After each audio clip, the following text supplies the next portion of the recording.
አጠገቡ ግጥሜ እንደዚህ ይላል። ጋሽዬ የኔ ውድ አባት፣ የቤታችን ምሰሶ፣ የልጆች ኩራት፣ ለእኛ የምታስብ ምታይን በስስት አባቴ አንተ ነህ የሆንክልን ትምክህት።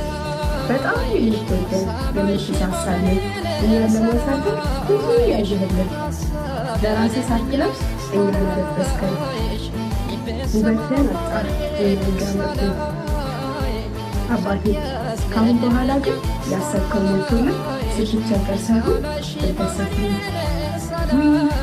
ጋሽዬ የረሳሁት ነገር ላልኩህ አልፈልግም። ይሄሳልናንተ ጥፋት ስናጠፋ የምንጮህ ነገር ስታወራ ስትስቅ የምትፈጥረው ግርግር ሁሌም ይገርመኛል። ቀስ ብለህ ማውራት የማችለው ነገር ሁሌም ያስቀኛል። ደግሞ እኮ ጥፋት ስናጠፋ የምትቀጣበት መንገድ አሌው ያሰኛል ጋሽዬ ሲናገድ። ደግሞ እስኪ ልጠይቅህ፣ ትልቅ ዱላ ይዘህ የምታሯሩጠን ትመታን ነበረ ያኔ ብታገኘን? እኔ የሚገርመኝ ከቁጣህ በኋላ ሲከፋን ስታይ አንጀት ሲበላ በሚያምሩ ቀልዶችህ ስታደርገን ፈታ ስንስቅ ለማየት ስትሞላን ፈገግታ። ጋሽዬ በጣም ወድሃለሁ፣ ሁልጊዜ መልካም እመኝልሃለሁ። ጋሽዬ የእኔ ውድ አባት፣ የቀረው ዘመን እርፍ የምትልበት ለፍተህ ባሳደግከን በእኛ በልጆችህ የምትካስበት የቀረው ዘመን ይሁን እልሃለሁ። አሜን አሜን አሜን።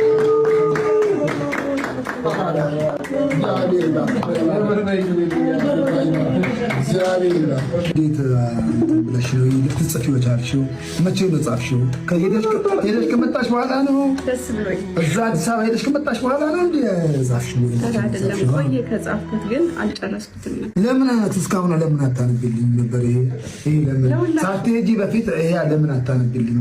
ወደፊት የስነ ጽሁፍ እንትን ነው ማስገባሻ። በቃ ይሄ በእንደዚህ እግዚአብሔር ደግሞ ያሳድግሻል። እስኪ እሷ ደግሞ እስኪ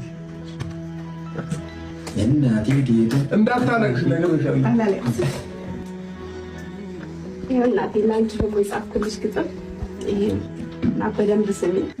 እሺ እሺ፣ እየጓጓው ነው። ኧረ እሺ። በጣም የምወድሽ ውዲቷ እናቴ፣ መውደዴ ልንገርሽ ከውስጤ ካንጀቴ። ልሞክር ብዬ እንጂ ላንቺ የሚሆን ቃል ከየት አገኛለሁ? መቼስ ይበቃኛል።